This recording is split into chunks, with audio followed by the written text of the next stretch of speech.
ஆனால் மன்னிக்கிறது அப்படிங்கிறத பார்த்தீங்கன்னா அது வந்து அவ்வளோ ஈஸியான விஷயம் கிடையாது. மன்னிக்கிறது அப்படிங்கிறது ஃபர்கிவிங் அப்படிங்கிறது ஒரு ப்ராசஸ். அதுக்கு வந்து சில நாட்கள் ஆகலாம், சில மாதங்கள் ஆகலாம், ஏன் சில வருடங்கள் கூட ஆகலாம். சில பேரை உங்களால் லைஃப் முழுக்க மன்னிக்கவே முடியாமல் கூட போகலாம். அவங்கள அப்படியே விட்டுற வேண்டியதான்.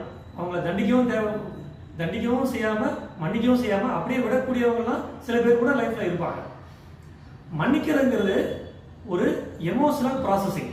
அந்த எமோஷனை வந்து ப்ராசஸ் பண்ணி கடைசியாக ஒரு கன்க்ளூஷன் வரும்போது தான் ஒருத்தரை மன்னிக்க முடியுமே தவிர மேலோட்டமாக நம்ம நினச்ச உடனே ஒருத்தரை மன்னிக்கலாம் அவ்வளோ சீக்கிரம் முடியாது.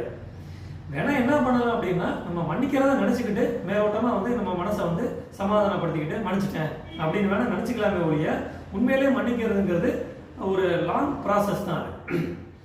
அப்படி மேலோட்டமாக மன்னிக்கிறதுங்கிறது மன்னிச்சிட்டோம் அப்படின்னா என்ன அர்த்தம்னா நம்மளை எல்லாமே ஏமாத்திக்கிற மாதிரி. அது வந்து